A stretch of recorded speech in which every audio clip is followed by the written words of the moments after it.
හොඳ දරුවනේ මගේ නම ජයනන්ත දුෂංක මම රජයේ පාසලක භෞතික විද්‍යාචාර්යවරයෙක් විදිහට සේවය කරනවා. මම අද ඔයගොල්ලොත් එක්ක හදන්න යන්නේ පසුගිය 2021 වර්ෂයේ භෞතික විද්‍යා ප්‍රශ්න පත්‍රයට ආපු 9 වෙනි ගාන ඒ කොටස ධාරා විද්‍යුතයේ පාඩමෙන් තමයි මේක ඇවිල්ලා තියෙන්නේ.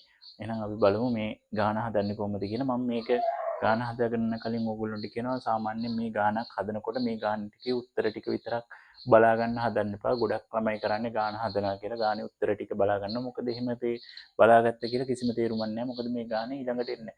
මේ ගානේ තියෙන මේ අන්තර්ගතය තමයි අපි ඉගෙන ගන්න ඕනේ. මේ ගාන හදන ගමන් අපි ගානෙන් ඉගෙන ගන්න ඕනේ. මොකද මේ වගේ නැවතත් මේ වගේ ගානක් අපි ලියන විභාග ප්‍රශ්න පත්‍රයට ආවොත් එහෙම ඔයගොල්ලෝ ලියන එකට මේ ගාන ලස්සනට අපිට හදා ගන්න පුළුවන් වෙනවා. මොකද මේ ගාන ආපහු ආවේ නැතුණාට මේ ගානේ තියෙන මේ තියරි කොටස් ටික අනිවාර්යෙන් හැමදාම භෞතික විද්‍යා ප්‍රශ්න පත්‍රයේ අහනවා. ඉතින් ඒකින්ද අපි මේකේ ගාන හදද්දී අපි කරන්න ඕන ගානේ මේ අන්තර්ගතය හදන්න ඕනේ. ඒ කියන්නේ ගාන හොඳට අධ්‍යයනය කරලා තමයි හදන්න ඕනේ. දැන් මම මේ ගාන හදාගෙන යමු අපි මාත් එක්ක මේ ඔයගොල්ලෝ කලින් හදලත් ඇති. හැදුවනම් මේක බලන්න. පොඩ්ඩක් මේකේ මේ අන්තර්ගතය තමයි මට ඔයගොල්ලන්ට පැහැදිලි කරන්න ඕනේ. මේ ගානේ පළවෙනි කොටස බලමු මේ ගානේ මේ තියෙන්නේ කොහොමද කියලා. ඒ කොටස තියෙනවා දිග L සහ හරස් කඩ වර්ගඵලයේ ඒ වන විද්‍යුත් සන්නායක ලෝහ කම්බියක ඒකක පරිමාවක නිදහස් ඉලෙක්ට්‍රෝන n සංඛ්‍යාවක් ඇත. හරිද? ඊට පස්සේ ඉලෙක්ට්‍රෝනයේ ආරෝපණයේ E වේ. අපි ওই දත්ත ටික මේ මෙතන මෙහෙම සටහන් කරගන්නවා. සටහන් කරගෙන ඊට පස්සේ බලමු මේක එක කොටස විදිහට අහනවා කම්බියේ ඇති සම්පූර්ණ නිදහස් ඉලෙක්ට්‍රෝන සංඛ්‍යාව සඳහා ප්‍රකාශනයක් ලියන්න. මොකද්ද ප්‍රකාශනයක් දරුවනේ? මේක කම්බියේ ඒකක පරිමාවක නිදහස් ඉලෙක්ට්‍රෝන n සංඛ්‍යාවක් තියෙනවා නම් මේ කම්බියේ පරිමාව මොකද්ද? කම්බියේ පරිමාව AL කියලා අපිට ලියා ගන්න පුළුවන්. ඒකක පරිමාවක n නම් කම්බියේ තියෙන මුළු ඉලෙක්ට්‍රෝන ගාන ලියන්නේ කොහොමද? සරලයිනේ. ඒ කම්බියේ තියෙන මුළු ඉලෙක්ට්‍රෝන ගාන ALN. ඕක තමයි පළවෙනි කොටසට උත්තරේ විදිහට ඔයාලට ලියන්න තියෙන්නේ. බොහොම සරල කොටසක් අනිවාර්යයෙන්ම ඕනම ගානක පළවෙනි කොටස් දෙක තුන බොහොම සරලයි. ඒක සාමාන්‍යයෙන් S1ක් ගන්න ළමයට උනත් හදා ගන්න පුළුවන් විදිහට තමයි එන්නේ. මොකද S1ක් ගන්න ළමයට ලකුණු එකතු කරගන්න chance එකක් තියෙන්න බෑ. ඒකින්ද තමයි මේ පළවෙනි කොටස් දෙක තුන බොහොම සරලව දෙන්නේ. හරිද? ඒකින්ද මේ කොටස් වලට වැඩි වෙලා ගණන් මේ ගත කරන්නේ නැතුව ටක් ගාලා මේ කොටස් මේ හදා ගන්න බොහොම ලේසියෙන් හදා ගන්න පුළුවන් කොටස් ටිකක් තමයි මේ තියෙන්නේ. ඊළඟට දෙවෙනි කොටස අහනවා කම්බියේ අග්‍රාතරට විභවාන්තරයක් යෙදුව විට I ධාරාවක් ගලා යයි. හරිද? මේ කම්බියට අග්‍රාතර විභවාන්තරයක් යෙදුව I ධාරාවක් ගලා යයි. කම්බියේ ඉලෙක්ට්‍රෝන වල ප්‍රාවිත ප්‍රවේගයේ V සඳහා ප්‍රකාශනයක් I N E සහ A ඇසුරෙන් ව්‍යුත්පන්න කරන්න. එහෙනම් මෙන්න මේකේ මෙන්න මේ සංකේත ටිකෙන් A හරස් කඩ වර්ගඵලය කම්බියේ දිග ඒක පරිමාවක නිදහස් ඉලෙක්ට්‍රෝන සංඛ්‍යාව ඒ ඉලෙක්ට්‍රෝනයක ආරෝපණය. ඕක ඇසුරෙන් ව්‍යුත්පන්න කරන්න කියලා තමයි කියන්නේ. මේක ඔයගොල්ලන්ට මතක ඇති සාමාන්‍යයෙන් ධාරා විද්‍යුතයේ පාඩමේ පළවෙනි තියරි කොටස විදියට මේ ටික උගන්වනවා. සාමාන්‍යයෙන් ඒ කියන්නේ පාඩම් පටන් ගත්ත ගමන්ම ගොඩක් වෙලාවට අපි කරන්නේ මේ කොටස තමයි සාමාන්‍යයෙන්. මේ සාමාන්‍ය ඔයගොල්ලෝ රිසෝස් බුක් එකේ තියෙන මේ කොටස තමයි ඉස්සෙල්ලම දාලා මේ පැහැදිලි කරන්න කියලා. හරිද? මෙන්න මේක අහගන්න පොඩ්ඩක්. හරිද? සන්නායකයකින් ධාරාව ගෙනියන්නේ කවුද? සන්නායකකින් ධාරාවේ සන්නායකයේ ඉලෙක්ට්‍රෝන තියෙනවා. මේ නිදහස් ඉලෙක්ට්‍රෝන. මේ නිදහස් ඉලෙක්ට්‍රෝන තමයි සන්නායකයත් තුලින් ධාරාව ගෙනියන්නේ. හරිද? මේ සන්නායකේ පුරා මේ නිදහස් ඉලෙක්ට්‍රෝන මෙහෙම විසිරලා තියෙන්නේ. හරිද? මේ විසිරලා තියෙන්නේ විභවාන්තරයක් යෙදුවක මම මේ ඉලෙක්ට්‍රෝන මෙහෙම චලිත වෙන්න ගන්නවා. හරිද? මෙන්න මේ ඉලෙක්ට්‍රෝන චලිත ඉලෙක්ට්‍රෝන වල ආරෝපණය ඍණ ආරෝපණයක් තියෙනවා. හරිද? ඉලෙක්ට්‍රෝන චලිත වෙන දිශාවට මෙන්න මේ දිශාවට ඉලෙක්ට්‍රෝන චලිත වෙනවා නම් අපි ධාරාව මාක් කරන්නේ කරන්ට් එක යනවා කියලා කියන්නේ අපි ඊට විරුද්ධ දිශාවට. ඇයි එහෙම කියන්නේ? දැන් අපි හිතනවා මෙහෙමයි. අපි මෙහෙම හිතනවා. ඉලෙක්ට්‍රෝන වල ආරෝපණය ඍණනේ. ඔන්න ඍණ ආරෝපණය මෙහෙම පැතිරලා ඉස්සරහට යනකොට අපි හිතනවා මේ ධන ආරෝපණයක් මේ පැත්තට යනවා කියලා. අන්න ඒකින්ද තමයි ඉලෙක්ට්‍රෝන ගමන් කරන දිශාවට විරුද්ධ පැත්තට අපි ධාරාව නිතරම මාක් කරන්නේ. දැන් බලමු මේකේ මේ අපි මේ ඉලෙක්ට්‍රෝන වලින් ප්ලාවිත ප්‍රවේගය සඳහා ප්‍රකාශනයක් ලබා ගන්නේ කොහොමද කියලා ඉලෙක්ට්‍රෝන වල. හරි. දැන් එහෙනම් මේ සන්නායකයේ අපි ලියනවා මුලින්ම මේ සන්නායකයේ ආරෝපණය හොයාගන්න. ඔයාලා දන්නවා සන්නායකයේ ඉලෙක්ට්‍රෝන ප්‍රමාණය කොච්චරද? ඉලෙක්ට්‍රෝන ප්‍රමාණය අපි හොයාගත්තා ALN කියලා. හරිද? ඉලෙක්ට්‍රෝනේ මේ ඉලෙක්ට්‍රෝන ප්‍රමාණයක් තියෙනවා නම් මේ සන්නායකය තුළ මෙච්චර ඉලෙක්ට්‍රෝන ප්‍රමාණයක් තියෙනවා නම් මේ L දිග සන්නායක කොටසේ ආරෝපණය කීයද? මේ L දිග ආරෝපණය ලියන්න පුළුවන් L දිග සන්නායක කොටසේ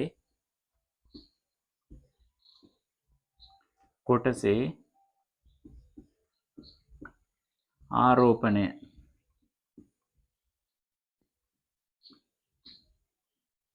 කොච්චරද ආරෝපණය? ALNE. ඕගොල්ලෝ දරුවනේ අහලා තියෙනවද Q සමානයි මෙන්න මෙහෙම සමීකරණ I සමානයි Q බෙදීම T කියලා සමීකරණයක්. එහෙම නැත්නම් Q සමානයි IT කියලා සමීකරණයක්. ඔය දෙකම එකයි. හරිද? මේ සමීකරණය ඉගෙනගෙන අහලා තියෙනව නේද? අපි මේකේ භාවිතා කරන්නේ ධාරාව අර්ථ දක්වන්න. ධාරාව කියන්නේ මොකද්ද? ධාරාව කියන්නේ ඒකක කාලයකදී සන්නායකයක් තුලින් ගලා යන ආරෝපණ ප්‍රමාණය. හොඳට මතක තියාගන්න. ධාරාව කියන්නේ ඒකක කාලයකදී සන්නායකයක් තුලින් ගලා යන ආරෝපණ ප්‍රමාණය. හරිද? දැන් මේකෙන් ධාරාව හොයන්න නම් මේ සන්නායකයෙන් ගියපු මේ සන්නායකයේ ආරෝපණ ධාරාව ගෙනියන්නේ කවුද? මේ ආරෝපණය ගෙනියන්නේ ඒ කියන්නේ මේ සන්නායකය තුලින් ධාරාව ගෙනියන්නේ මේ සන්නායකයේ තියෙන නිදහස් ඉලෙක්ට්‍රෝන. හරිද? එහෙනම් නිදහස් ඉලෙක්ට්‍රෝන කොච්චර තියෙනවද? නිදහස් ඉලෙක්ට්‍රෝන මෙච්චර ප්‍රමාණයක් තියෙනවා. නිදහස් ඉලෙක්ට්‍රෝන වල මුළු ආරෝපණය මෙන්න මෙච්චරයි නිදහස් ඉලෙක්ට්‍රෝන වල ආරෝපණය. හරිනේ? ඔයාලා හිතන්න දරුවනේ මෙතනින් මේ සන්නායකය මෙහෙම දිගට තියෙනවා කියලා. ඔන්න විභවාන්තරයක් මෙහෙම යෙදුවා. විභවාන්තරයක් යෙදුවට පස්සේ මොකද වෙන්නේ? මේ සන්නායකයේ ඉලෙක්ට්‍රෝන ටික මෙහෙම ගමන් කරන්න පටන් ගන්නවා. මෙන්න මේ සන්නායකයේ ඉලෙක්ට්‍රෝන මේ සන්නායකයේ මුළු ඉලෙක්ට්‍රෝන ටිකම සම්පූර්ණයෙන්ම මේ සන්නායකයේ මේ හරස්කඩ වර්ගඵලය තුලින් එළියට යන්න අපි හිතනවා T කාලයක් ගියා කියලා. පටල ගන්න එපා මේ සන්නායකයේ මුළු ඉලෙක්ට්‍රෝන ටික. එතකොට මේ හරිය තියෙන ඉලෙක්ට්‍රෝන මෙන්න L දිගේ මේ සන්නායකයේ මෙහෙම තියෙනවා. සන්නායකයේ ඉලෙක්ට්‍රෝන ටික ඔන්නෝම යන්න පටන් ගන්නවා. හරිද?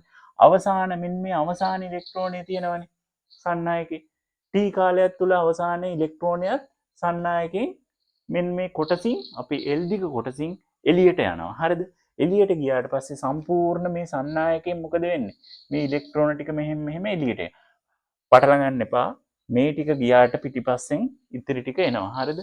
නිකම් බටේක වතුර යන්න වගේ තමයි මේ සන්නායකයක් තුලින් ඉලෙක්ට්‍රෝන ටික එළියට යන්නේ. හරිද? ධාරාවක් යනකොට.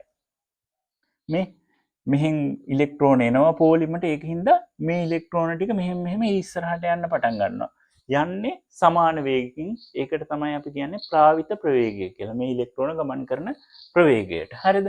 ඔන්න මේ සන්නායකය තුලින් මේ ඉලෙක්ට්‍රෝන ටික මෙහෙම හිට ඔන්න යන්න පටන් ගත්තා. විද්‍යුත් මේ විභවාන්තරයක් ඇදුවට පස්සේ මේ අවසාන ඉලෙක්ට්‍රෝනයත් මෙතනින් මේ සන්නායකයේ මේ හරස් කඩේ එළියට යන්න ගත වෙන්න කාලය T. එතකොට T කාලය ගත වුණාම මේ සන්නායකයේ දැනට තිබිච්ච මේ අපි විභවාන්තරය යොදන්න කලින් තිබිච්ච සම්පූර්ණම ඉලෙක්ට්‍රෝන ඔක්කොම ටික T කාලයෙන් පස්සේ මේ සන්නායකයේ මේ හරස් කඩ වර්ගඵලයෙන් එළියට ගිහිල්ලා. හරිනේ? අන්න එතකොට T කාලය. ඔන්න T කාලය අපි යොදනවා මෙන්න මේ සන්නායකයේ තිබුණු සම්පූර්ණ ඉලෙක්ට්‍රෝන ගණනට ගත වූ කාලය T නම් ගමන් කරන්න I හොයාගන්න අපි යොදනවා මෙන්න මේ සමීකරණයට. I සමානයි Q බෙදීම T සමීකරණයට දැන් මේක ආදේශ කරනවා. බලන්න දරුවනේ බොහොම සරලයි. I සමාන වෙනවා. එතකොට I සමානයි Q බෙදීම T අනුව I සමාන වෙනවා ALNE. ඕක තමයි Q ආරෝපණය. මේ ආරෝපණය ගමන් කරන්න ගත වෙච්ච කාලය මොකද්ද? T. ඔන්න T දැම්ම. හරිද? ඕගොල්ලන්ට පේනවද? හරිද? මෙන්න මේ T කාලය තුල මෙන්න මේ අවසාන ඉලෙක්ට්‍රෝනය. හරිද? මේ සන්නායකයේ මෙතන කෙළවරේ තිබිච්ච අවසාන ඉලෙක්ට්‍රෝනය කොච්චර දුරක් ගමන් කරලා තියෙනවද? L දුරක් ගමන් කරලා තියෙනවා. මේ සන්නායකයේ සම්පූර්ණ ඉලෙක්ට්‍රෝනය ටික එළියට යනකොට මේ අවසාන ඉලෙක්ට්‍රෝනය කොච්චර දුරක්ද? L දුරක් ගමන් කරලා තියෙනවා. මේ බලන්න. එතකොට L බෙදීම T කියලා එකෙන් ඔයාලට මොකද්ද? L දුරක් T කාලයක් තුල ගමන් කරලා තියෙනවා නම් මොකද්ද? මේ ඉලෙක්ට්‍රෝන වල ඉලෙක්ට්‍රෝනයේ ප්‍රවේගය තමයි මෙතන මේ ලියවිලා තියෙන්නේ. එහෙනම් මේ හැම ඉලෙක්ට්‍රෝනයක්ම මොකද්ද වෙලා තියෙන්නේ? මේ හැම ඉලෙක්ට්‍රෝනයක්ම T කාලය අවසානයේ මොකද වෙලා තියෙන්නේ? මේ සන්නායකින් එළියට ගියා. මේ හරියේ තියෙන ඉලෙක්ට්‍රෝනේ මේ මුලම කෙළවරේ තියෙන ඉලෙක්ට්‍රෝනේ හරියටම එල්දුරක් ගියා. අනිත් හැම ඉලෙක්ට්‍රෝනයක්ම එල්දුර ගමන් කරලා. හරිද? මේ සන්නායකය තුලින් එල්දුරක් මේ හැම ඉලෙක්ට්‍රෝනයක්ම T කාලය අවසානයේ ගමන් කළා. ඒ කියන්නේ අවසාන ඉලෙක්ට්‍රෝනය මෙතෙන්ට හරියටම ඇවිල්ලා අනිත් ඉලෙක්ට්‍රෝන පිළිවෙලින් මෙන්න මේ හරියට මෙහෙම එල්දුරක් ගමන් කරලා ඇවිල්ලා. එතකොට සම්පූර්ණ ඉලෙක්ට්‍රෝන ටික T කාලය අවසානයේ එල්දුරක් ගමන් කරා නම් ඉලෙක්ට්‍රෝන වල ප්‍රවේගය අපිට v කියලා දැම්මොත් v හොයන්න පුළුවන් L බෙදීම T වලින්. එහෙනම් මෙතෙන්ට දරුවනේ දාන්න I සමානයි මෙතෙන්ට A v n e කියලා. v කියන්නේ මොකද්ද? ඉලෙක්ට්‍රෝන වල ප්ලාවිත ප්‍රවේගය. ඕක තමයි අපිට විභාගෙදී අහලා තියෙන්නේ. ওই සමීකරණේ පියවර දෙකකින් තුනකින් පොඩ්ඩක් ලියලා දැම්මනම් ඔයාලට ෆුල් මාක්ස් ටික හම්බ වෙනවා මේ කොටසට අදාළ. මේක අපි සාමාන්‍යයෙන් මතක තියාගන්න ලේසියට පාවිච්චි කරන්නේ මෙන්න මෙහෙමයි. හරිද? I සමානයි මේ 1a කියලා තමයි පාවිච්චි කරන්නේ. v සිම්පල් v කියන්නේ ප්ලාවිත ප්‍රවේගය. a කියන්නේ හරස්කඩ වර්ගඵලය. n කියන්නේ ඒක පරිමාවක ඉලෙක්ට්‍රෝන සංඛ්‍යාව. e කියන්නේ ඉලෙක්ට්‍රෝනීය ආරෝපණය. මෙන්න මේ සමීකරණ මෙහෙම මතක තියාගන්න. ආයෙසරයක් විභාගෙට ඇහුවොත් මේ විදිහට ටක් ගාලා තප්පර සාමාන්‍ය විනාඩියක් යන්නේ නැහැ. ඕගොල්ලන්ට මේ වැඩ ටික ටක් ගාලා ඉවර කරලා ඉර දෙයක් ගහලා උත්තරේ දාන්න පුළුවන්. හරිද? ඊට පස්සේ අපි බලමු තුන්වෙනි කොටස විදියට තියෙන්නේ මේ ඊළඟ කොටස විදියට B කොටස විදියට අහලා තියෙනවා. හරිද? මෙහෙම. මේ විදුලි කාර්මිකයෙක් එකම ද්‍රව්‍යයෙන් සාදා ඇති සමාන දිග ඇති නමුත් හරස්කඩ වර්ගඵලයන් පිළිවෙලින් A1 හා A2 වන XY කම්බි දෙකක් භාවිතා කරයි. හරිද? ඊට පස්සේ මෙම XY කම්බි දෙක ශ්‍රේණිගතව සහ පසුව සමාන්තරගත වෙන වෙනම එකම නියත වෝල්ටීයතා ප්‍රභවයන්ට සම්බන්ධ කරයි. හරිද? මෙන්න මෙච්චරයි කියලා තියෙන්නේ දරුවනේ. හරිද? මෙන්න විදුලි කාර්මික ශිල්පියෙක් මෙහෙම කම්බි දෙකක් හදාගෙන තියෙනවලු. හරිද? එකම ලෝහයකින් මෙන්න මෙහෙම. මෙන්න එකක වර්ගඵල දෙක වෙනස්. හැබැයි දිග එකයි. L කියන කම්බි දෙකක්. මේකේ හරස්කඩ වර්ගඵලය A1 අනිත් එක්කෙනාගේ හරස්කඩ වර්ගඵලය A2. මං ලේසියට ඇඳගන්නම් මෙහෙම A2 එක්කෙනා පොඩියට. නැත්නම් අඳුර ගන්න අමාරු වෙන්නේ ඕගොල්ලන්ට. හරිද? ඒකින්ද අපිට කියලා නෑ තාම එහෙම මෙයාගේ හරස්කඩ වර්ගඵලය පොඩි එහෙම කියලා නෑ. ඔයාලා මෙන්න මේ වගේ කම්බි දෙකක් හදාගෙන තියනවලු. හරිද? ඊට පස්සේ මේ විදුලි කාර්මික ශිල්පියා මේ කම්බි දෙක සමාන්තරගතව එක සැරයක් තියනවලු. ඊළඟට ශ්‍රේණිගතව එක සැරයක් තියලා විද්‍යුත් ධාරාවක් සපයනවලු. හරිද? ඕක තමයි කියලා තියෙන්නේ. ඕක කියලා ඊට පස්සේ ගානේ පළවෙනි කොටස තියෙනවා. පළවෙනි කොටස විදියට මෙන්න මෙහෙම යන්නේ. හරිද? x සහ y කම්බි ශ්‍රේණිගතව සම්බන්ධ කළ විට x සහ y කම්බි වල ගමන් කරන ඉලෙක්ට්‍රෝන වලට අනුරූප ප්‍රාවිත ප්‍රවේගයන්හි අනුපාතය වරහන් ඇතුලේ vx බෙදීම vy සඳහා ප්‍රකාශනයක් ලියන්න. ඔන්න වැඩේ. හරිද? මේ කම්බි දෙක සම්බන්ධ කරනවලු මෙන්න මෙහෙම තියලා මේ කම්බි දෙක අල්ලලා. හරිද? මෙන්න මෙහෙම ගොල්ලෝ මේක හොඳට අහගන්න. හරිද? මේ ගණන් කියනකොට බොහොම අවධානයෙන් කියවන්න. මේ L සමාන දිගති කම්බි දෙක ඉස්සෙල්ලා සම්බන්ධ කරනවලු මෙන්න මේ විදියට ශ්‍රේණිගත විදියට. හරිද? ළමයි මෙන්න මෙහෙම ශ්‍රේණිගත විදියට සම්බන්ධ කරනවා. ඕකත් L. මේකේ හරස්කඩ වර්ගඵලය A1 මේකේ හරස්කඩ වර්ගඵලය A2. ඔන්න ඔහොම ශ්‍රේණිගතව සම්බන්ධ කරාට පස්සේ මේකේ ප්‍රාවිත ප්‍රවේගය Vx ලු මේකේ ප්‍රාවිත ප්‍රවේගය ඉලෙක්ට්‍රෝන වල Vy ලු. හරිද? මේක x කම්බිය මේක y කම්බිය. හරිද? මේ කම්බි දෙකේ Vx බෙදීම Vy සඳහා ප්‍රකාශනයක් ගන්නලු. තේරුණානේ? මේ Vx බෙදීම Vy සඳහා ප්‍රකාශනයක් ගන්න. අපි දන්න සමීකරණය මොකද්ද? I සමානයි වනේනේ. I සමානයි වනේ.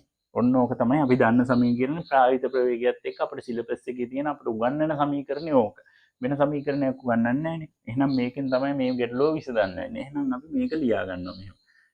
V ඔන්න ඔහොම සමීකරණ ලියාගත්තා. I සමානයි වනේ කියලා. දැන් අපි මෙන්න මෙහෙම මේකට වෝල්ටීයතා ප්‍රභවයක් දුන්නට පස්සේ ඕගොල්ලන්ට තේරෙනවා දරුවනේ. හරිද? මෙහෙම වෝල්ටීයතා ප්‍රභවයක් දුන්නොත් මේකට මෙහෙම බැටරියකින් මේ සන්නායකෙන් දැන් මෙහෙම අයි ධාරාවක් ආවොත් මේ සන්නායකෙන් ඇතුල් වෙන අයි ධාරාවම නේද මේ සන්නායකය තුලින් ගමන් කරන්නේ. සරලයිනේ.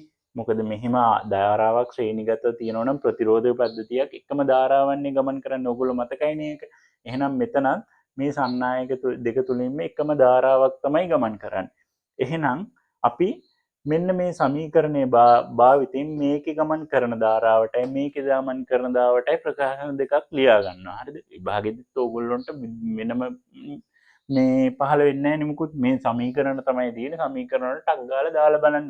දන්න සමීකරණ මේ සිලබස් එකකින් පිට ප්‍රශ්න අහන්නෙත් නැහනේ. අහන්නේ සිලබස් එකකින්. එහෙනම් අපි මේ දන්න සමීකරණ ටක් ගාලා දාලා බලන්න මෙහෙම. i සමානයි මේකේ vx හරස් කඩ වර්ගඵලයේ a1 ඒක පරිමාව එකම ලෝහයෙන් නේ හදලා තියෙන්නේ. එහෙනම් ඒක පරිමාවක ඉලෙක්ට්‍රෝන සංඛ්‍යාව nමයි ඉලෙක්ට්‍රෝන ආරෝපණය e. හරිද? දෙවෙනි එකට දැම්මා y එකට i සමානයි vy a2 n e. දෙන්න සමාන කරන්න පුළුවන් එකම ධාරාව හින්දා ඔන්න දෙන්න සමාන කරා. ඔහොම දෙන්න සමාන කරාට පස්සේ මොකද මේවට මේවා කැපිලා යනවා. vx බෙදීම vy සමාන වෙනවා a2 බෙදීම a1 වලට. හරිනේ. a2 බෙදීම a1 වලට මේක සමාන වෙනවා. එහෙනම් අපිට ප්‍රකාශනය ආවා vx බෙදීම vy වලට මොකද්ද ශ්‍රේණිගතව සම්බන්ධ කරාට පස්සේ දෙවෙනි කෑල්ල කියවන්න. දෙවෙනි කෑල්ලේ අහලා තියෙන්නේ x සහ y සමාන්තරගතව සම්බන්ධ කළ විට x සහ y කම්බි වල ගමන් කරන ඉලෙක්ට්‍රෝන වලට අනුරූප ප්‍රාවිත ප්‍රවේගයේ අනුපාතය සඳහා ප්‍රකාශනයක් ලියන්න. ඊට පස්සේ කියනවා මේ දෙන්න ශ්‍රේණිගතව මෙහෙම සම්බන්ධ කරන්න. සමාන්තරගතව සම්බන්ධ කරනලු. එතකොටත් ප්‍රාවිත ප්‍රවේගය සඳහා බෙදීම් ප්‍රාවිත ප්‍රවේගයේ අනුපාතය සඳහා ප්‍රකාශනයක් ගන්නලු. එහෙනම් අපි ටක් ගාලා මේ ඇදගමු මේක. මේ විභාගෙට පුළුවන් ඉක්මනටම කරගෙන යන්න. එතකොට ඕගොල්ලන්ට කාලයක් ඉතුරු වෙනවා මේ සාමාන්‍යයෙන් මේවා මේ පළවෙනි කොටස් දෙක තුන ඇත්තටම ඕනම ගානක ඇත්තටම ලේසියට එන්නේ. මොකද S එකක් ගන්න ළමයිටත් මේක මේ කරගන්න පුළුවන් වෙන්නනේ. එපයි හදන්න පේපරේ. හැමෝටම මේ ගන්න බෑනේ. මේ බලන්නකෝ. ඔන්නෝම L දිග සන්නායකයේ දිග L. මෙතන අපි අනිත් එක්කන පොඩියට අඳිමු. ඔන්න එයත් L සන්නායකය. හරිද? ඔන්න සන්නායක දෙක. ඔය සන්නායක දෙකට ඔන්නෝම අල්ලලා කරන්ට් එකක් දුන්නා විභවාන්තරය. වෝල්ටීයතා ප්‍රභවයකින් මේ මෙහෙම ධාරාවක් ගමන් කරන් දුන්නා. මේකෙදි මොකද්ද වෙන්නේ? හරියට මේක ප්‍රතිරෝධක දෙකක් සම්බන්ධ කරා වගේ ශ්‍රේණිගතව. මොකද වෙන්නේ? ඔයගොල්ලෝ දන්නවා ප්‍රතිරෝධක දෙක ශ්‍රේණිගතව සම්බන්ධ කරොත් මේ මෙහෙම කරන්ට් එක යනවා මෙහෙමයි. මෙතනින් i දෙකට බෙදනවානේ. එක i කෙනෙක් මේ පැත්තට යනවා, එක i කෙනෙක් මේ පැත්තට යනවා. මෙහෙමයි. i1 i ආව මෙතනින් i ධාරාවක් ආවා. i1 මෙහාට ගියා, i2 මෙහාට ගියානේ. එහෙමනේ වෙන්නේ. මෙතන හැබැයි මෙතන සමාන කෙනෙක් ඉන්නවා. මොකද්ද? විභව අන්තරය. විභව අන්තරය මේ සන්නායක කම්බි දෙකේම විභව අන්තරය එකයි. එහෙනම් අපි මේක විභව අන්තරයෙන් විසඳ ගන්න පුළුවන්. අපි දන්න සමීකරණය මොකක්ද? i සමානයි 1a. ඒක විභව අන්තරය සම්බන්ධව කළා අපිට මේ සමීකරණය හදා ගන්න ඕනේ. v සමානයි ir නේ. i කියන්නේ මොකද්ද? එතකොට v බෙදීම r. එහෙනම් මෙතෙන්ට v බෙදීම r දාලා අපි ලියාගමු. v බෙදීම r සමානයි මොකද්ද?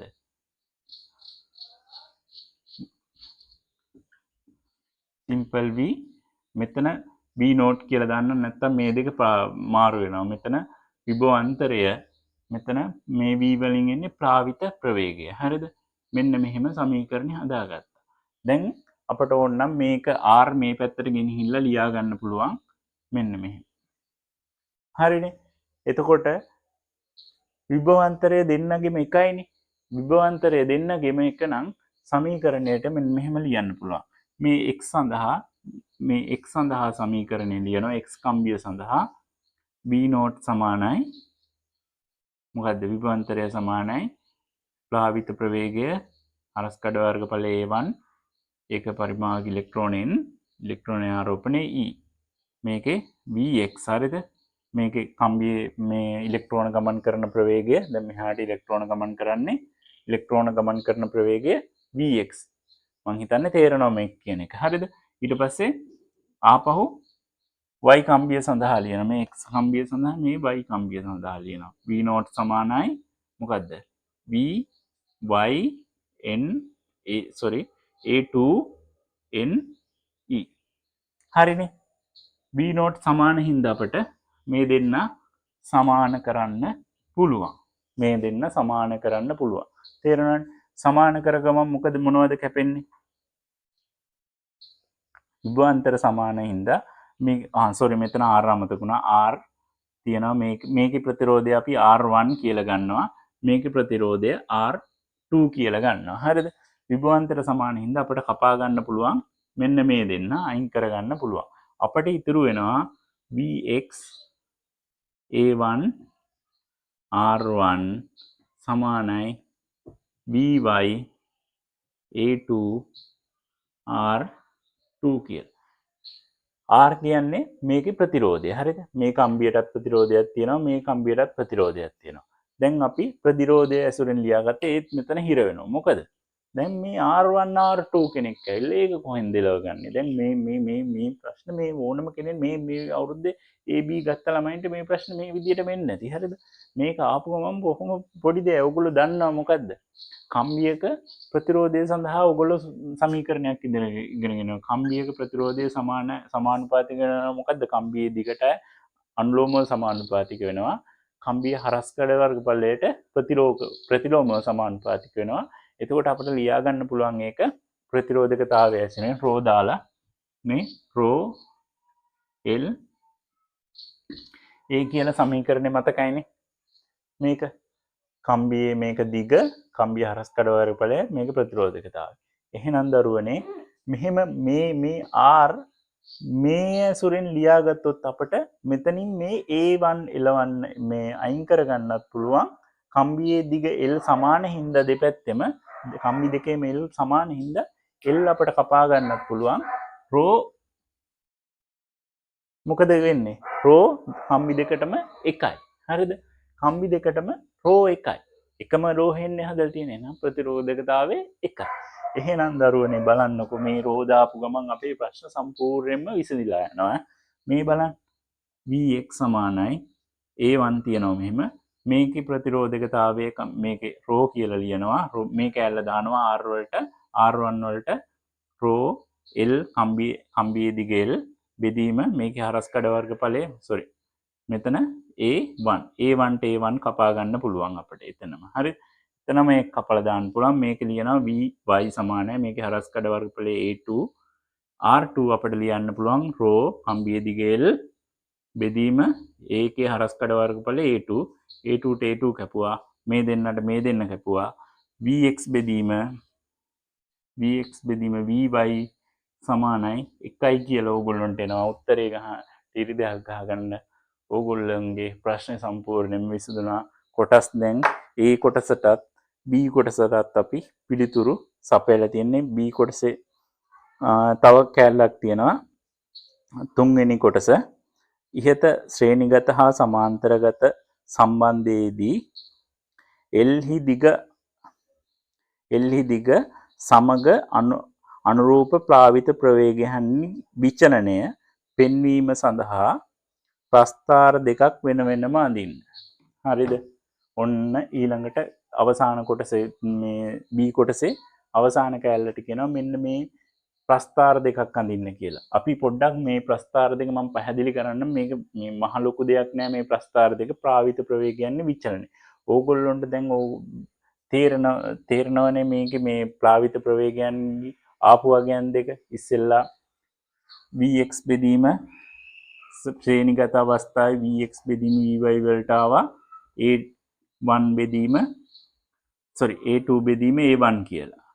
මේකේ ආවා 1යි කියලා. එහෙනම් මෙතන 1 ආවනම් මේ අවස්ථාවේ ප්‍රාවිත ප්‍රවේගයන් මේ කම්බි දෙකේම මොකද වෙන්නේ? සමානයිනේ දරුවනේ. එහෙනම් සමාන්තරගත අවස්ථාවේ අහන්න දෙයක් නැහැ. ඕගොල්ලන්ට Vx බෙදීම Vy gediya පිටින් උත්තරය ඇවිල්ලා තියෙනවා සමාන්තරගත අවස්ථාවේ 1යි කියලා. 1යි කියන්නේ මේ ප්‍රවේග දෙකම මොකද? සමානයි. සමානයි නම් ඕගොල්ලන්ට අහන්න දෙයක් නැහැ. එතනින්ම ප්‍රස්ථාරේ එහා පැත්තෙන් ඕනනම් මෙතනින් මෙහෙම අඳින්න පුළුවන් ප්‍රස්ථාරේ. මෙන්න මේ විදිහට ඇඳ ගන්න පුළුවන්. මෙහෙම තියුවා. මෙහෙම ගැහුවා ප්‍රස්ථාරේ. මෙතන මෙහෙම බලමු. මෙතන L, මෙතන අනිත් කම්බිය L. ඔන්න ප්‍රස්ථාරේ මේ Vx කමාවක් Vy ඔය දෙකම එකයි සමානයි. ඔන්න ඔහොම ප්‍රස්ථාරය ඇඳනම් හරි. මෙතෙන්ද අක්ෂ නම් කරන්න ප්ලාවිත ප්‍රවේගය කියලා. ප්ලාවිත ප්‍රවේගය මෙතන කම්බියේ දිග. කම්බියේ දිග. මේ x කම්බිය මෙතන නම් කරයි මෙතන x කම්බිය මෙතන y කම්බිය. තේරුණානේ. එතකොට මේ සමාන්තරගත එක හැම එවෙලෙම සම්පූර්ණ කරගන්න පුළුවන්. හරිද? ශ්‍රේණිගත අවස්ථාවේ බලන්නකෝ. නේ. ශ්‍රේණිගත අවස්ථාවේ අපට අවිල්ලා තියෙනවා මෙන්න මෙහෙම. මෙන්න මෙහෙම ඇවිල්ලා තියෙනවා ශ්‍රේණිගත අවස්ථාවේ. අඳගම ශ්‍රේණිගත අවස්ථාව.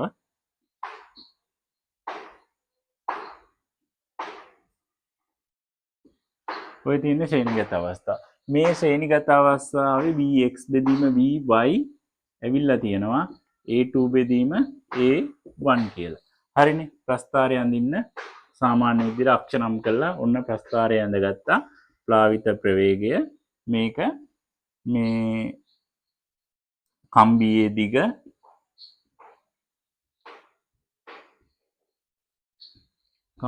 දිග ප්ලාවිත ප්‍රවේගය. හරිද? දැන් අපිට මේ ගානේ කියලා තියෙනවා. හරිද? වරහන් ඇතුලේ එක තියෙන්නේ. වරහන් ඇතුලේ තියෙනවා A1 විශාලයි A2 ලෙස සලකන්න කියලා.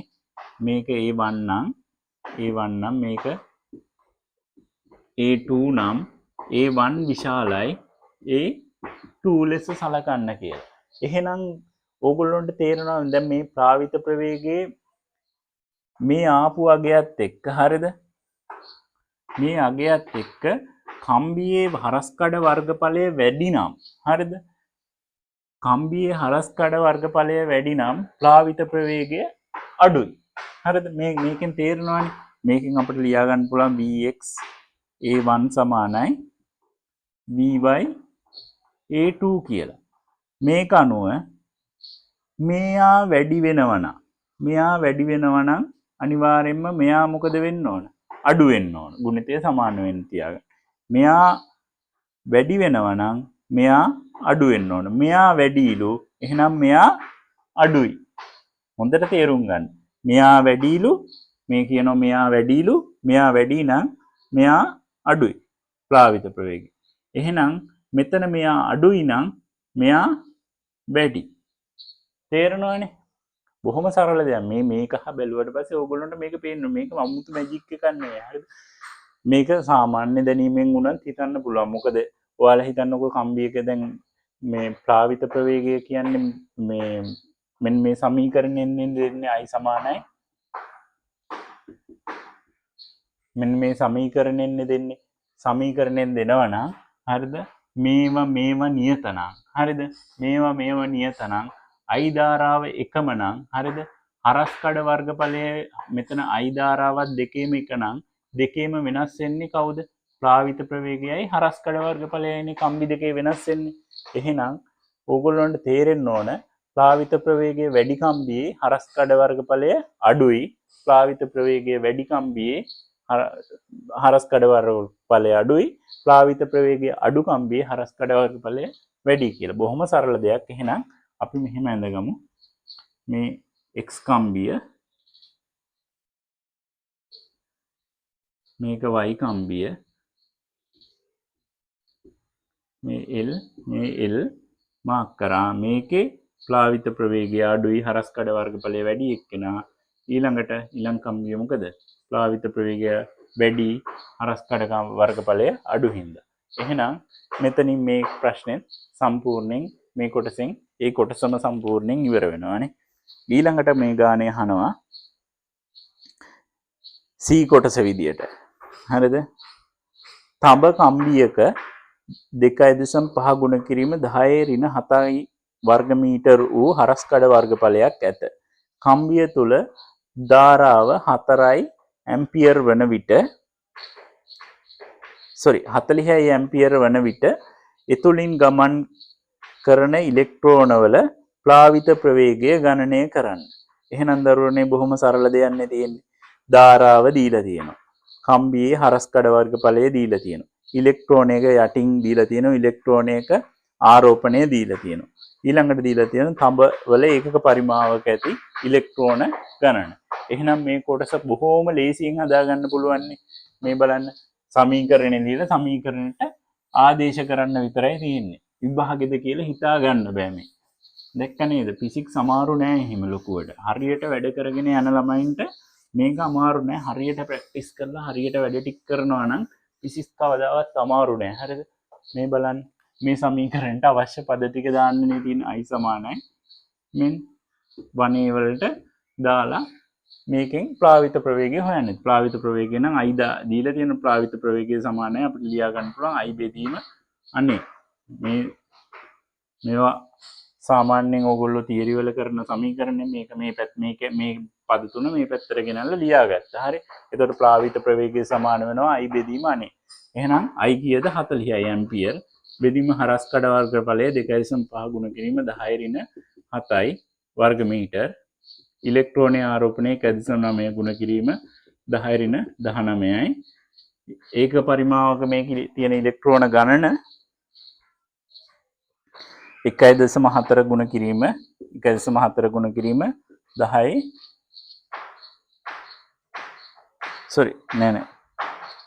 ඉලෙක්ට්‍රෝන ගණන 8 ගුණ කිරීම 10/28යි ඝන මීටරයට. ඔක්කොම ඝන මීටරේ SI එක වලින් දීලා තියෙන්නේ. එහෙනම් මේක සුළු කරාට පස්සේ ඕගොල්ලන්ට එනවා උත්තරේ විදියට මේ කැලල සුළු කරාට පස්සේ ප්ලාවිත ප්‍රවේගයට එනවා 1.25 ගුණ කිරීම 10 ඍණ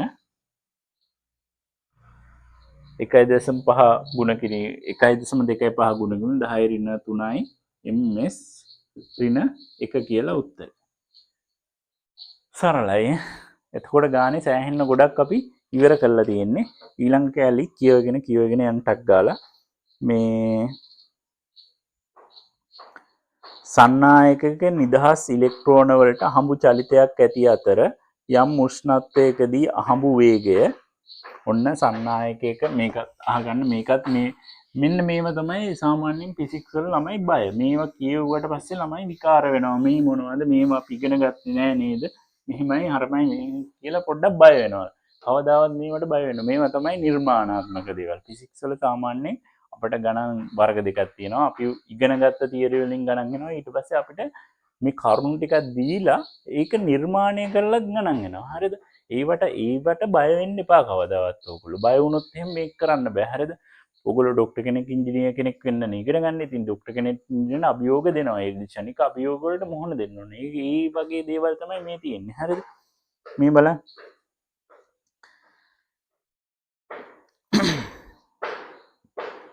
සන්නායකයක නිදහස් ඉලෙක්ට්‍රෝන වලට හඹු චලිතයක් ඇති අතර යම් උෂ්ණත්වයකදී හඹු වේගය වරහන් ඇතුලේ මධ්‍යන්න තාප වේගය එම උෂ්ණත්වයේදී නිදහස් ඉලෙක්ට්‍රෝන වල මධ්‍යන්න චාලක ශක්තිය සහ මධ්‍යන්න තාප ශක්තිය සලකා බලා ගණනය කර හැකිය.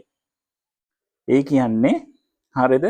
යම් උෂ්ණත්වයකදී නිදහස් ඉලෙක්ට්‍රෝන වල මධ්‍යන්න චාලක ශක්තිය හා මධ්‍යන්න ඒ කියන්නේ මේ සන්නායකයක නිදහස් මෙහෙම සන්නායකයක් තියෙනවා. මේ සන්නායකයේ හැමතැනම මෙහෙම ඉලෙක්ට්‍රෝන තියෙනවා. හරිද දරුවනේ? මේ ඉලෙක්ට්‍රෝන මෙහෙම තියෙනවා. මේ ඉලෙක්ට්‍රෝන වල එක දිහාවල් වලට මුන් එක විදියට චලිත වෙනවා. හරිද? මේ අහඹු චලිතයන් දක්වන්නේ. එයාට හිතුණු පැත්තට මෙහෙම යනවා. ආපහු මොකාරි ආපෝ පරමාණුව පදිනවා ආපෝ අනිත් පැත්තට යනවා ඔන්න ඔහොම නිකන් පාවි වගේ තමයි සන්නායක ඇතුලේ ඉලෙක්ට්‍රෝන වල තියෙන්නේ. හරිද? මේ ඉලෙක්ට්‍රෝන වල මෙන්න මේ අහඹු වේගය. හරිද? මේකට කියනවා අහඹු වේගය කියලා. හරිද? මේ අහඹු වේගය ගණනය කරන්න පුළුවන්ලු මේ ඉලෙක්ට්‍රෝන වල මධ්‍යන්න චාලක ශක්තිය. හරිද? මධ්‍යන්න චාලක ශක්තිය සහ සන්නායකයේ මධ්‍යන්න තාප ශක්තිය භාවිතා කරලා. හරිද? ඕගොල්ලෝ දන්නවා සන්නායකයක ප්‍රශ්නේ වැඩි කරනකොට අනිවාර්යෙන්ම මොකද වෙන්නේ? සන්නායකයක මේ පරමාණු තියෙනවා. මේ පරමාණු කම්පණය වෙවි තියෙන්නේ. හරිද? ප්‍රශ්නේ වැඩි කරනකොට ඕගොල්ලෝ දන්නවා සන්නායක ද්‍රව්‍යයක මේ කම්පණය වෙන පරමාණු ප්‍රශ්නේ වැඩි කරද්දි මොකද වෙන්නේ? ඒ තව වේගෙන් කම්පණය වෙන්නේ දෙපැත්තට මෙහෙම. ඕගොල්ලෝ 6 වසරේ ඉඳලා මේව ඉගෙන ගන්නවා. හරිද? 6 වසර ළමයින්ටත් තාම ඉස්සර උගන්වලා තියෙනවා මේවා.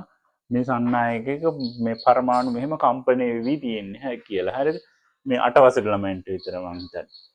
මේ මෙහෙම කම්පණය වෙවි තියෙන උෂ්ණත්වය වැඩි කරනකොට මොකද වෙන්නේ? මේ කම්පන වේගය වැඩි වෙනවා. මේ හෙල්ලෙන ගතිය වැඩි වෙනවා. හෙල්ලෙන ගතිය වැඩි වෙනවා කියන්නේ මේක අස්සේ ඉන්නේ මොකුන්ද? මේක අස්සේ ඇච්චු බැච්චු වගේ ඉන්නවා ඉලෙක්ට්‍රෝන. මේක හයියෙන් හෙල්ලෙනකොට මේ ඇච්චු බැච්චු මොකද වෙන්නේ? වැඩිපුර මේවයි වැදිනවා. වැදිලා හරියට මෙහෙට වීසි වෙනවා. වැඩි වේග වලින් හරියට මෙහෙට වීසි වෙන්න පටන් ගන්නවා. හරිද? එහෙනම් මේක මෙහෙම හරියට මෙහෙම වීසි වෙනවා නම් මෙන්න මේ තාප ශක්තිය වැඩි කරනකොට මොකද වෙන්නේ? අනිවාර්යෙන් තාප ශක්තිය වැඩි කරනකොට ඉලෙක්ට්‍රෝන වල මධ්‍යන්න චාලක ශක්තිය වැඩි වෙනවා. ඒ කියන්නේ චාලක ශක්තිය වැඩි වෙනවා. එතකොට මේ කම්පණය වෙන පරමාණු වැඩි වෙනවා. හරිනේ? ඔන්න එහෙනම් දැන් අපි ගානේ ගොඩක් කියව ගන්න ගමන් මෙන්න මේ දේවල් ටික තේරුම් ගන්න. මේ සාමාන්‍යයෙන් ඕගොල්ලෝ හපු දේවල් මේව ඔළුවට ටට්ටක් ගාලා ගන්න ගානක් කියනකොට ප්‍රැක්ටිස් කරන්නේ ඒකට. හරිද? මේවා අමාරු නෑ. අමාරු දේවල් දෙන්නේ නෑ සාමාන්‍යයෙන්. මේ විෂය නිර්දේශය නැති දේවල් දෙන්න. විෂය නිර්දේශය අපි අහපු නැති දෙයක් දුන්නොත් අපිට ඒක ගැන විස්තරය කියලා තියෙනවා. අපි හරියට අවබෝධ කරගත්තොත් මේක ගොඩ දාගන්න පුළුවන්. අනේ අපිට තේරෙන්නේ නැහැ කියලා දැක්ක ගමන් මානසිකව වැටලා ඩවුන් වුණොත් එහෙම ආයි මේක ආයි කරගන්න බෑ. හරිද?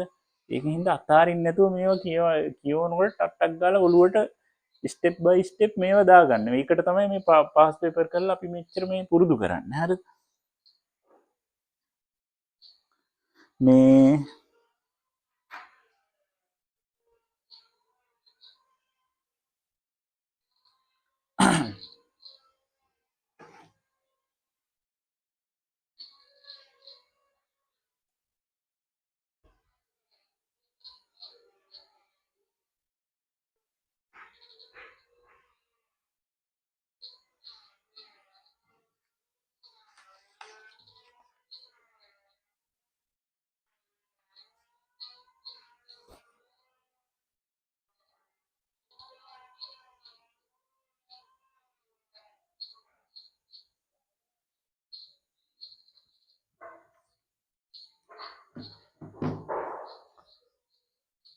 හරි. දැන් ওই ටික කියවගත්තනේ. එහෙනම් ඊට පස්සේ අපිට මේකේ දීපු දත්ත අනුව තේරෙනවා මෙන්න මේ ඉලෙක්ට්‍රෝනයක චාලක ශක්තිය. හරිද? භාගයයි me වර්ග mv වර්ග ඉලෙක්ට්‍රෝනයක චාලක ශක්තිය සමාන කරන්නේ කියනවා අපි මේ මෙතන දීලා තිබුණු මේ මධ්‍යන්න තාප ශක්තියට. ඒක මධ්‍යන්න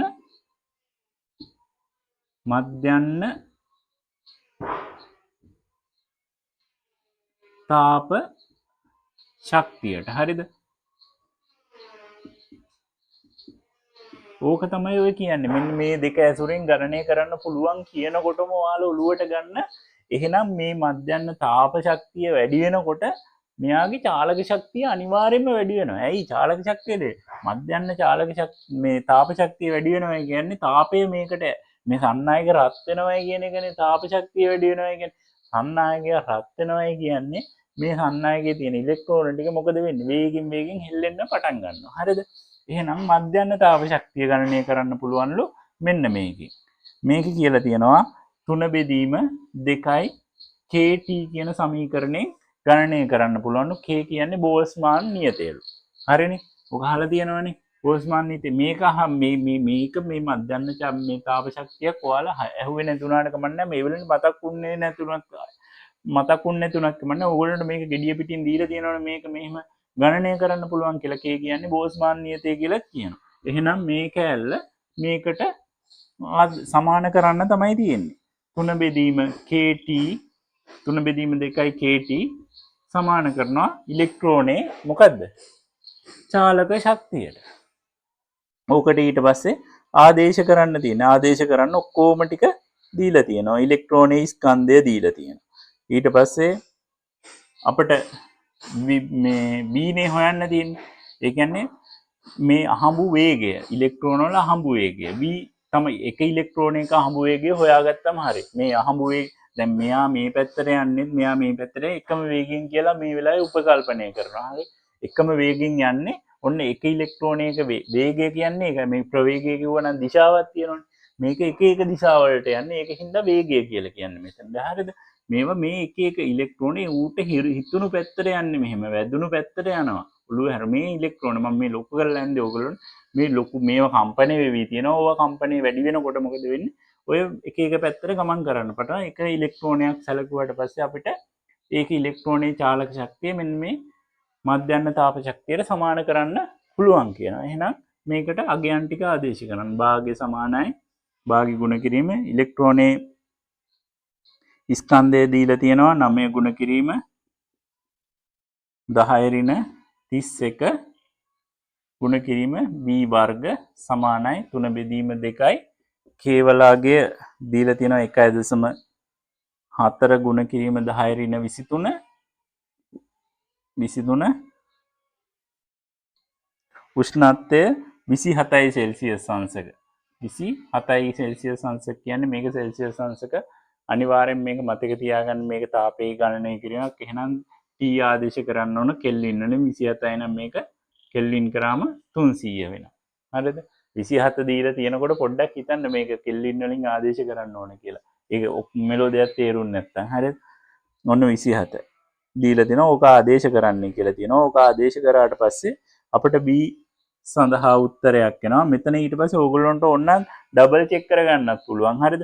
මේ ඕගොල්ලෝ කරපු ආදේශයන් ටික හරිනම් මේ වර්ගමූලේ 1.4කගයක් එන්න ඕන. මේ ඒක සමානයි කියලා 1.18යි කියලා ගන්නයි කියලා තියෙනවා. එහෙනම් ඕගොල්ලෝ මේක හදාගෙන යනකොට මේ අගයක් එන්න ඕන. හරි?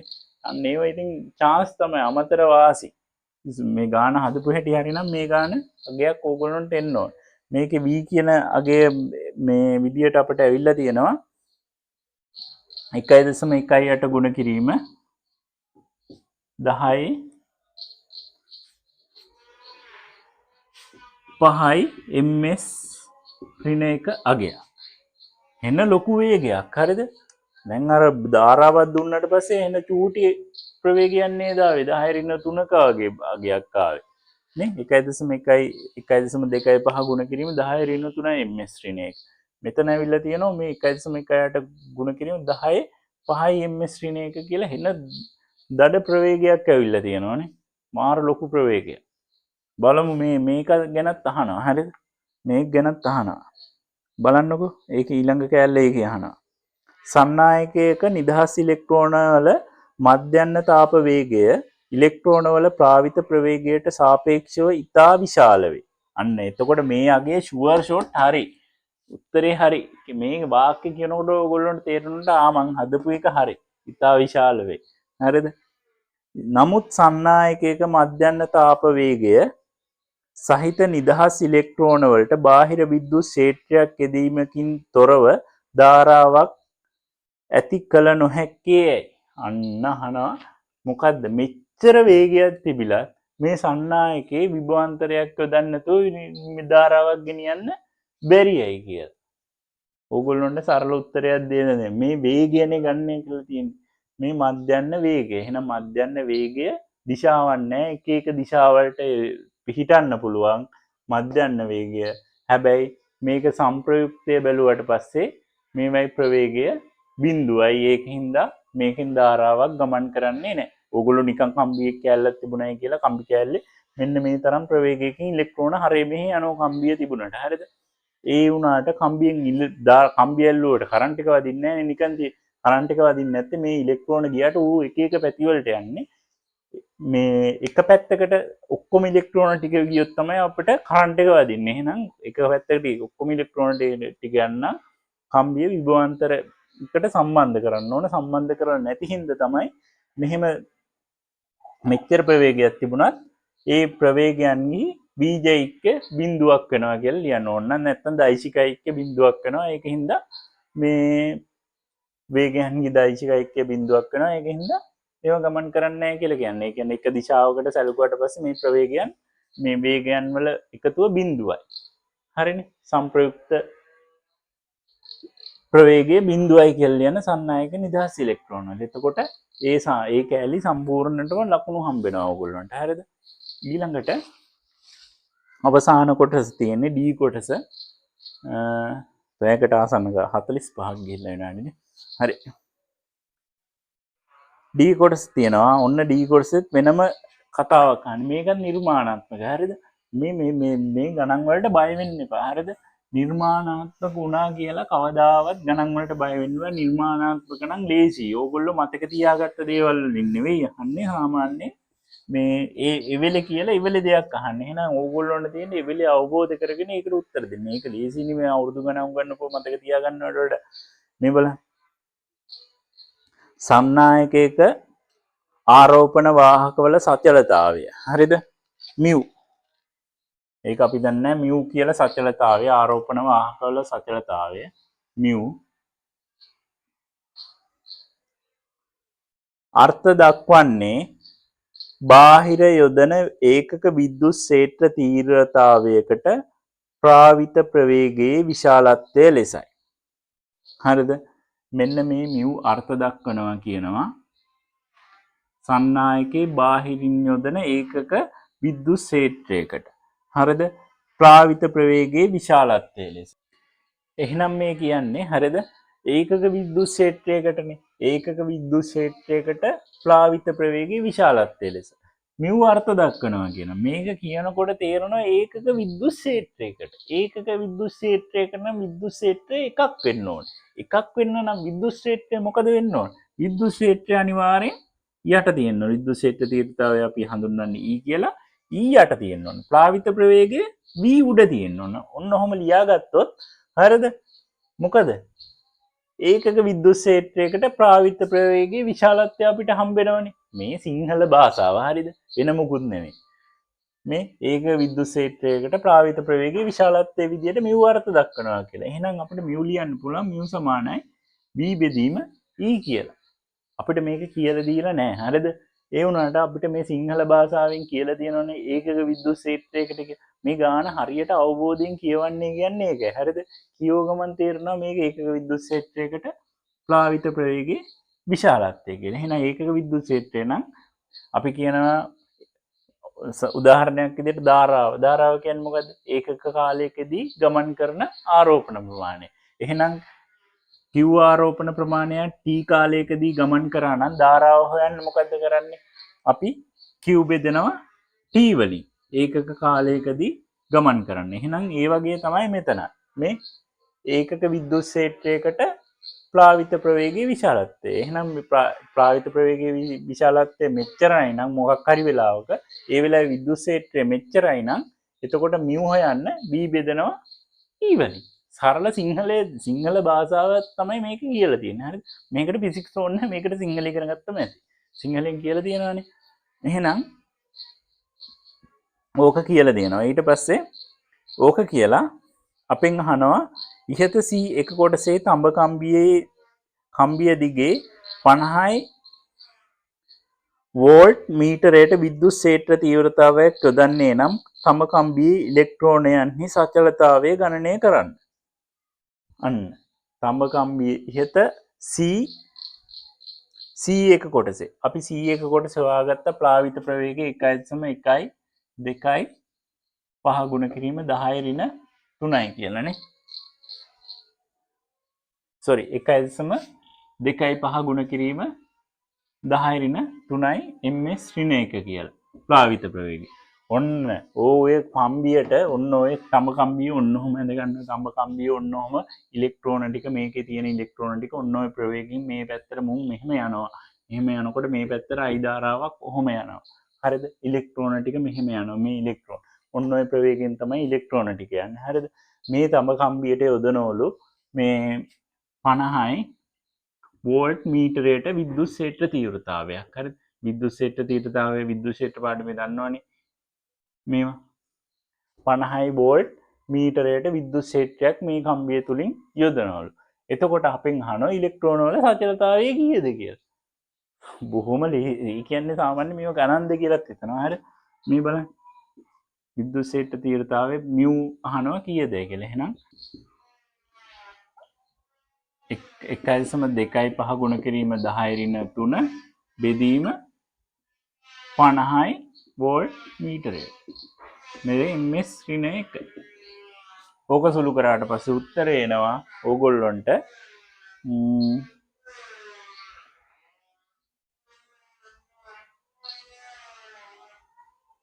2.5 ගුණ කිරීම 10 ඍණ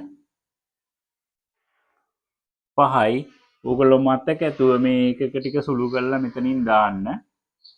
v ඍණ 1 m වර්ග s ඍණ 1 කියලා. අපිට මේකෙන් මේ ඒකක දන්නේ නැහනේ. අපි ඒකින් හින්දා මතක ඇතුව මේක මෙතනින් සුළු කරලා දාන්න. හොඳේ මම ඒක ලියාගත් මේ වගේ ගණන් වල බුද්ධිමත් වෙන්න. හරිද? බුද්ධිමත් වෙන්න නම් මේ මේවට ප්‍රැක්ටිස් එක ගන්න මේව හදලා තියාගන්න. හරිද? මේ අවසාන ගානේ අවසාන කොටස බලන්න. මේ ගානේ අවසාන කොටස ඇත්තටම ඇති දෙයක් නැහනේ. ගානේ අවසාන කොටස බලමු.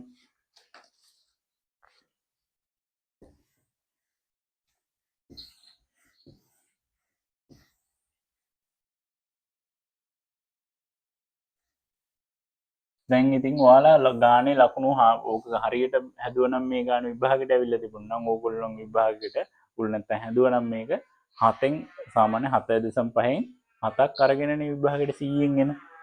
අවසාන කොටස යනවා කාබනික ආලෝක විමෝචක ඩයෝඩයක. හරිද? කාබනික ආලෝක විමෝචක ඩයෝඩයක වැඩි දියුණු කිරීමේදී කාබනික ද්‍රව්‍ය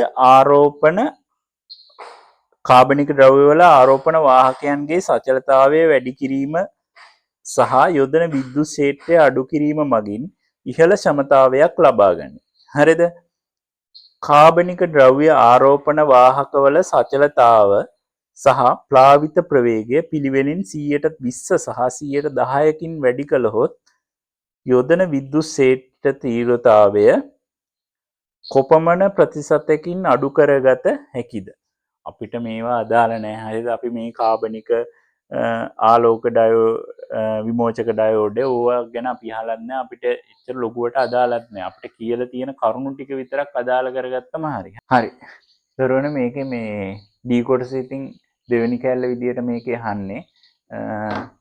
මේකේ මේ කියලා තියෙන්නේ මේ සචලතාවය 120කින් වැඩි කරනවලු.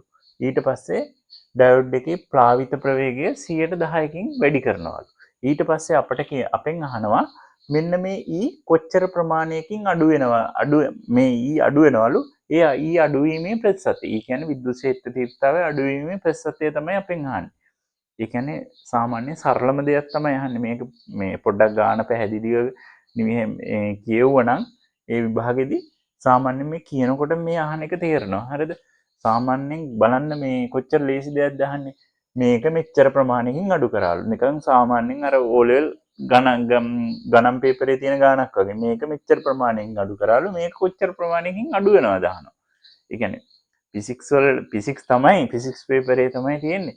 ඒ වුණාට ඉතින් මේ සරලකම බලන්න ඕනේ මේකේ. ඒ කියන්නේ අර පොඩ්ඩක් මේක කම්ප්ලිකේටඩ් කරලා ඕගොල්ලෝගේ ඔළුවට දීලා නිකන් මේ ඩයෝඩ් එක කතාවක් කියලා ටික ඕගොල්ලෝ පොඩ්ඩක් කම්ප්ලිකේටඩ් කරලා තියෙන මේ අවස්ථාවේ. මේ බොහොම සරල දෙයක් අහන්නේ. හරිද? මොකද්ද මේ අවස්ථාවේ දැන් දෙවෙනි අවස්ථාවේ මෙහෙම කරා මේකයි දෙකම වැඩි කරාට පස්සේ මියු වගේයි ප්ලාවිත ප්‍රවේගයගේයි දෙකම වැඩි කරාට පස්සේ E අනිවාර්යෙන් වෙනස් වෙනවනේ. එහෙනම් අවස්ථා දෙකට අපි සමීකරණ දෙකක් ලියාගමු. බොහොම සරලයි. පළවෙනි අවස්ථාවට μ සමානයි v බෙදීම d v බෙදීම e ඒකේ පළවෙනි සමීකරණය. දෙවෙනි අවස්ථාවට මොකද්ද? දෙවෙනි අවස්ථාවේ mu කීයද? 120කින් වැඩි කරලානේ. එහෙනම් අපිට 120කින් වැඩි කරලා නම් mu අපිට ලියන්න පුළුවන් 1.2යි mu කියලා. සමානයි v 110කින් වැඩි කරලානේ. එහෙනම් 1.1යි v කියලා ලියන්න පුළුවන්. බෙදීම කවුද මෙයා? e note. e නෝට් අපි දන්නේ නැහැ වෙනස් වුණු ප්‍රමාණය. ඕක දෙවෙනි සමීකරණේ 1 2කින් බෙදුවට පස්සේ අපිට එනවා e නෝට් සමානයි මොකද්ද? 0.9යි 1යි 6යි e කියලා. හරිද? දැන් ඕගොල්ලන්ට තේරෙනවා e නෝට් අගය කලින් තිබුණු e අගයට වඩා අඩු වෙලා ආවිල්ලා තියෙනවා. අඩු වෙච්ච ප්‍රතිශතය යන්නේ. එහෙනම් අඩු ප්‍රතිශතය හොයන්න මොකද්ද කරන්න තියෙන්නේ? බොහොම සරල දෙයක් තියෙන්නේ. අඩු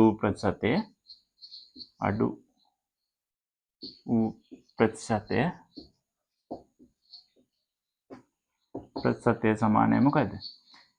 කලින් තිබුණු e අගයෙන් අඩු කරනවා අපි 0.9යි 1යි 6යි. දැන් තියෙන e අගය බෙදනවා කලින් තිබුණු e අගය. අඩු ප්‍රතිශතයනේ යන්නේ 100ට 100යි. ඔය O level. හරිද? මේක එනවා 8.3යි 100ට කියලා. බලන්න. මේ ගාන මේ තරම් ලේසි ගානක්. හරිද? ලකුණු 7මාරම ටක් ටක් ගාලා ගන්න පුළුවන් ගානක් සාමාන්‍ය විභාගෙදී විනාඩි 20කින් වගේ කරගන්න පුළුවන් ගානක්. ඕගොල්ලෝ මේ වගේ දේවල් කරගන්න අනිවාර්යෙන් ප්‍රැක්ටිස් එක හදාගන්න. හරිද? මේක කරන්න බෑ සාමාන්‍යයෙන් පුරුදු වෙලා නොගියපු කෙනෙක්. කවදාවත් මේක කරන්න බෑ. මේක හොඳට ගණන් හදලා පුරුදු වෙලා ගියපු ළමයට කවදාවත් මේක අමාරු වෙන්නේ නැහැ. එහෙනම් දරුවනේ මම ඊළඟ දවසේ වෙලාව තිබුණ වෙලාවක ආයෙ වීඩියෝ එකක් දාන්නම්. එහෙනම් බොහොම ස්තුතියි මේක බලුවට.